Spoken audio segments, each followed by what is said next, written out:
Hello listeners, how are you. Hello बच्चों, उम्मीद करता हूँ सभी सही होंगे, फिट होंगे। चलिए हम अपना काम शुरू करते हैं। तो today we will be discussing, we will be learning our chapter 6 natural vegetation and wildlife in our geographic book our environment for class 7। भाई आज हम जो चैप्टर पढ़ रहे हैं वो क्लास 7 के लिए हमारा पर्यावरण भूगोल कक्षा 7 के लिए है। और ये चैप्टर है, इसका पाठ का नाम है प्राकृतिक वनस्पति और वन्य जीव। तो आज इस चैप्टर में हम देखेंगे कि भाई हमारी धरती पर जो अलग अलग वनस्पतियां हैं, अलग अलग पेड़ पौधे हैं, उनको किन किन भागों में बांटा गया है और क्या क्या चीज़ें उनको प्रभावित करती हैं। चलिए स्टार्ट करते हैं। Salima was excited about the summer camp she was attending। भाई सलीमा है वो बहुत एक्साइटेड थी, भाई बहुत ही उत्सुक थी। और उत्सुकता का कारण था उसका भाई क्योंकि उसका जो स्कूल का एक कैंप जा रहा था, भाई कैंपिंग पे जा रहे थे उसकी क्लास के बच्चे। She had gone to visit Manali in Himachal Pradesh along with her classmates. अब वो जा रही है हिमाचल प्रदेश के मनाली में अपने सहपाठियों के साथ। She recalled how surprised she was to see the changes in the landform and natural vegetation as the bus climbed higher and higher। अब जैसे जैसे बस ऊपर चढ़ती चली जा रही है वैसे वैसे उसको हैरानी हो रही है कि भी किस तरह से उस जो वनस्पति जो पेड़ पौधे उसको दिखाई दे रहे हैं वो बदलते जा रहे हैं। भाई पहले पेड़ पौधे किस तरह से थे और उसके बाद जैसे जैसे वो ऊपर चढ़ते जा रहे हैं मनाली की तरफ, पेड़ पौधे किस तरह से बदल रहे हैं। शी रीच्ड, अब वो याद करी हुई किस तरह से उसने अलग अलग पेड़ पौधे देखे जैसे जैसे वो ऊपर चढ़ती जा रही है उनकी बस।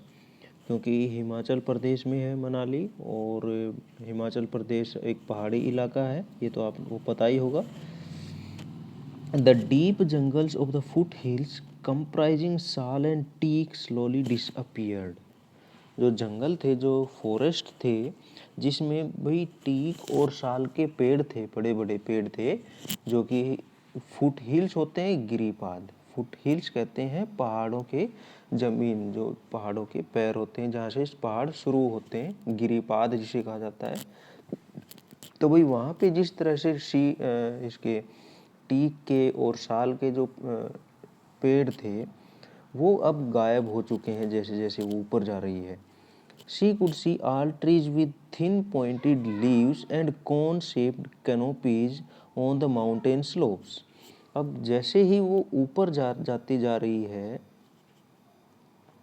जैसे जैसे वो ऊपर जाती जा रही है तो अब वो देख रही है भी जो पेड़ पेड़ हैं उनके ऊपर कुछ इस तरह के वो हैं भाई कोन के जैसे अब उसे पेड़ दिखाई दे रहे हैं। तो कैनोपी होते हैं वो पेड़ का वो हिस्सा जो छाया देता है हमें, मतलब पेड़ के नीचे जितनी छाया होती है उसकी पत्तियों और टहनियों से उसे हम कैनोपी कहते हैं। ये वाला पूरा हिस्सा जितनी इसकी चौड़ाई होती है, ये चौड़ाई जैसे हमारे घरों में छज्जे होते हैं इस तरह से। भाई अब वो देखती है भाई ये कोण जैसे हो गए हैं उसके पेड़ जो हैं ऊपर से जैसे वो ऊपर जा रही है। She learn that those were coniferous trees. अब उसको पता चला है भाई ये किस तरह के पेड़ हैं, ये कॉनिफेरस तरह के पेड़ हैं, कोण लिए हुए, एंगल लिए हुए, क्योंकि इसके ऊपर कुछ इस तरह का एंगल होता है। हमारे आसपास हम देखते हैं भाई वो जो पेड़ होते हैं वो कुछ इस तरह के होते हैं, लेकिन ये जो कॉनिफेरस ट्रीज होते हैं इनके जो ऊपर से अगर हम देखें तो ये कुछ इस तरह से कोण लिए हुए होते हैं ताकि जो बर्फ़ गिरती है तो इन कोनों से जो बर्फ़ है वो नीचे फिसल आ जाए। इसके बाद है भाई she noticed blooms of bright flowers on tall trees अब उसने ये भी नोटिस किया, उसने ये भी देखा कि जो बड़े बड़े पेड़ थे उनके ऊपर ब्राइट फ्लावर्स, बहुत चमकीले फूल आ रहे थे भाई, बहुत ही अच्छे अच्छे फूल आए आए हुए थे। और ये किस तरह के थे? There were the rhododendrons. और ये किस तरह के फूल थे? ये रोडोडेंड्रोन्स। ये रोडोडेंड्रोन्स एक प्रजाति है जिसमें लाल रंग के फूल होते हैं। From Manali, as she was traveling up to Rohtang Pass, she saw that the land was covered with short grass and snow in some places.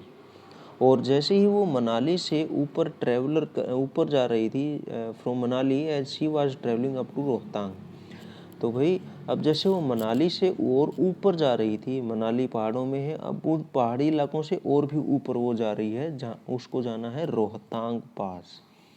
Rohtang pass.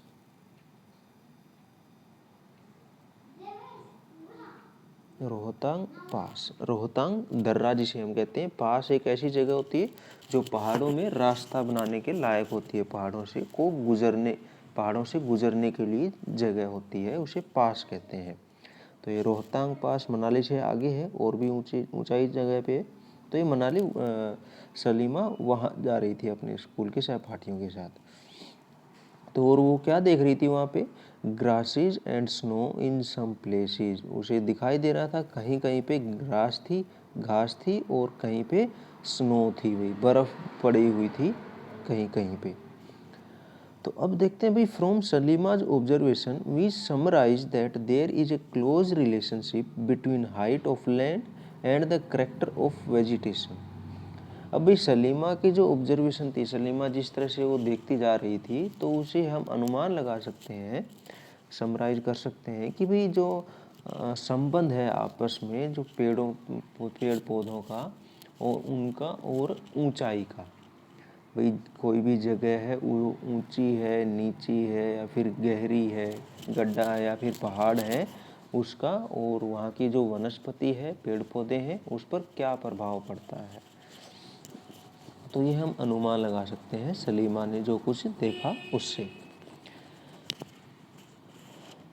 With the change in height, the climate changes and that change natural vegetation। और जैसे जैसे हम ऊंचाई पे चढ़ते हैं या फिर जैसे जैसे ऊंचाई बढ़ती है या फिर घटती है, उसके अनुसार क्लाइमेट में बदलाव आता है, मतलब जलवायु में परिवर्तन होता है। और उस जलवायु के अनुसार ही वहाँ की वनस्पति में भी बदलाव आता है। The growth of vegetation depends on temperature and moisture.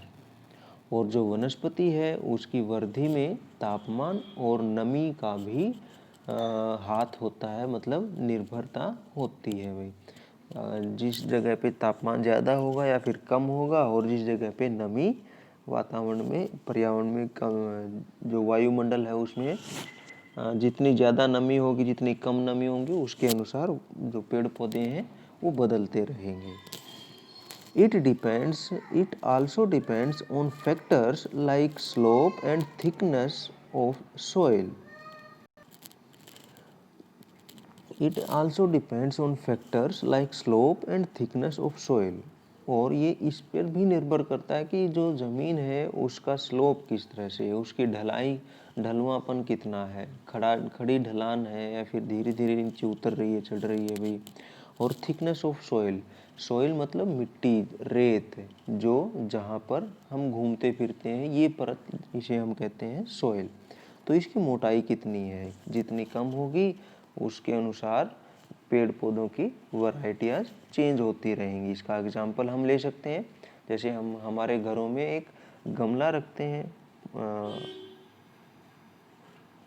फूल पौधे लगाते हैं, एक वेज लेके आते हैं, उसमें मिट्टी डालते हैं और उस मिट्टी में हम पौधे लगाते हैं। तो ये जो जड़ें हैं इस पौधे की, ये जड़ें हम देखें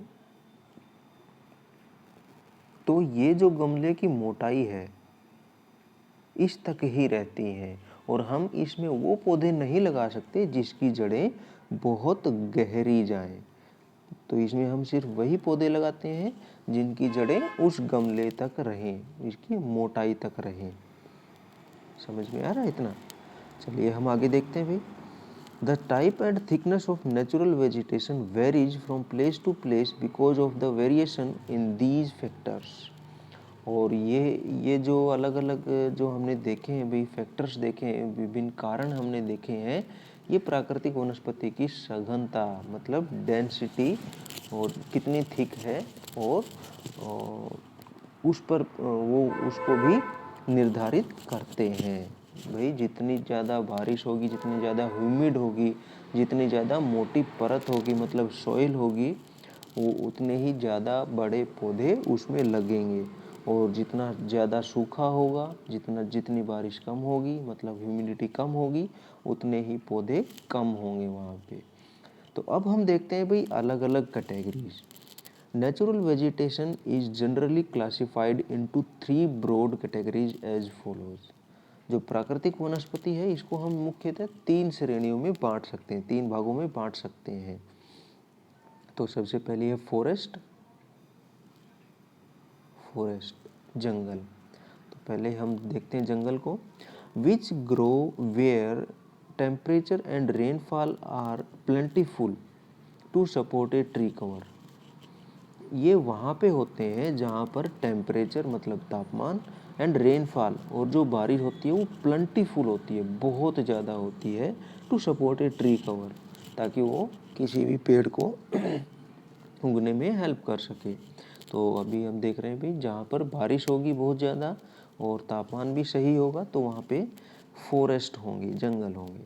depending upon these factors dense and open forest are grown. और बारिश के अनुसार और टेम्परेचर के अनुसार हम देखते हैं भाई जो जंगल होते हैं उनकी भी गहराई कम या ज़्यादा होती है, सघनता कम या ज़्यादा होती है।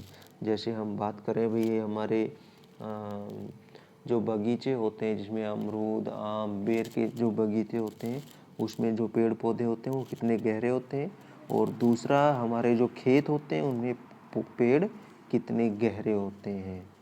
तो ये डिपेंड करता है बारिश और टेम्परेचर पे। अब दूसरी तरह की जो वेजिटेशन है वो है grassland.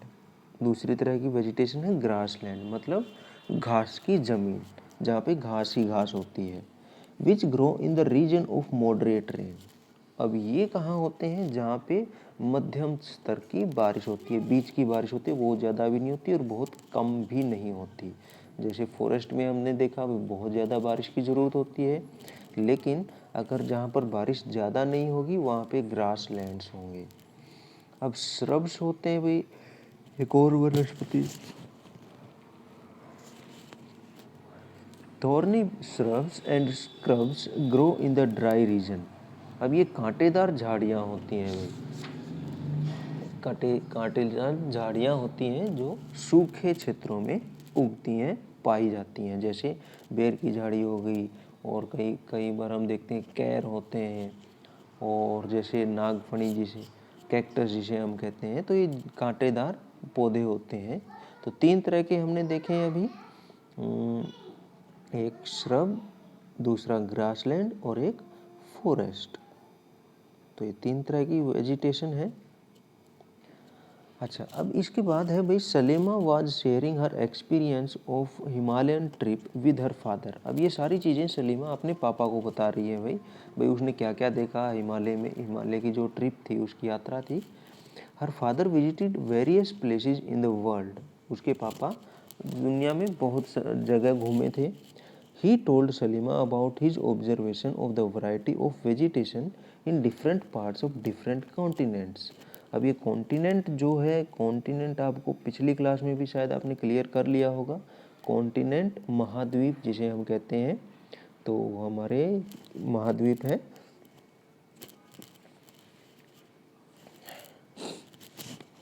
Asia, Europe, Africa, north America, south America, Australia and Antarctic. मतलब कुल मिला के हमारे कितने महाद्वीप हैं? हमारे 7 महाद्वीप हैं।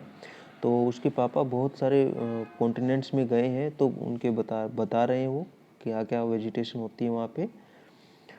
ही mentioned about coniferous forest in the sub polar regions. तो अब ये सब पोलर जो रीजन है, सब पोलर, तो अभी एक मैप हम देखते हैं, उसमें भाई अलग अलग जो पोलर हैं और जो और दूसरे इलाके हैं उसको हम देखेंगे एक बार। सब पोलर जो अर्ध ध्रुवीय, ध्रुव तो नहीं है लेकिन ध्रुव के पास के इलाके, तो वहाँ पे किस तरह की वेजिटेशन होती है, कोनिफेरस, कोन के जैसी जी। Thorny bushes in the desert, और उन्होंने देखा है भाई जो थॉर्नी बुशेज होते हैं, कांटेदार झाड़ियाँ होती हैं डेजर्ट में, जो सूखा इलाका होता है, रेगिस्तान जिसे हम कहते हैं। Thick tropical hardwood forest in the humid regions and many more, और उन्होंने क्या क्या देखा है, थिक ट्रॉपिकल हार्डवुड, जो कठोर जो लकड़ी होती है उसके कटिबंधीय जंगल, भाई थिक होते हैं, बहुत गहरे होते हैं, ट्रॉपिकल होते हैं मतलब कटिबंधीय होते हैं, और हार्डवुड उसकी जो लकड़ी होती है उन पेड़ों की मजबूत होती है बहुत। In the humid region and many more, जो ह्यूमिड रीजन थे उनमें, ह्यूमिड मतलब नमी वाले, जहाँ पर बारिश बहुत ज़्यादा होती है। Salima realized the Himalayas have almost all variety of vegetation which one can see while moving from the equator to the polar region। अब पिछली क्लासों में भी आपने शायद क्लियर कर लिया होगा, ये इक्वेटर है और पोलर रीजन है और जो हमारे लैटिट्यूड्स हैं ये अपने क्लियर कर चुके थे, तो इसी के बारे में है क्योंकि इसी पे डिपेंड है हमारा पूरा टॉपिक। तो भाई ये कह रहे हैं भाई अब सलीमा समझ चुकी थी भाई हिमालय में वो सारी वनस्पतियाँ मिल जाती हैं जितने हम देखते हैं, इक्वेटर से शुरू करके पोलर रीजन तक, मतलब भूमध्य रेखा से जो ध्रुव है उसकी तरफ हम जाते हैं, जो जितनी भी वनस्पतियाँ हम देखते हैं वो सारी हिमालय में उसको देखने में को मिल सकती है। The changes in the type of natural vegetation occur mainly because of the changes of climatic condition। अब ये जो प्राकृतिक वनस्पति है इसमें जो भी बदलाव आते हैं उसका जो मुख्य कारण है वो है जलवायु का परिवर्तन। जलवायु में किस तरह से परिवर्तन होता है, climatic conditions. Let us get to know the different type of natural vegetation of the world with their characteristic features and wildlife inhabiting there। तो चलिए अब हम शुरुआत करते हैं अपने चैप्टर को, भाई कौन सी वेजिटेशन और वाइल्ड लाइफ मिलते हैं उन एरियाज़ में। तो आज के लिए बस इतना ही। अब नेक्स्ट सेशन में हम शुरुआत करते हैं फॉरेस्ट्स, भाई फॉरेस्ट कितनी तरह के होते हैं, ठीक है। तो आज के लिए बस इतना ही, थैंक यू।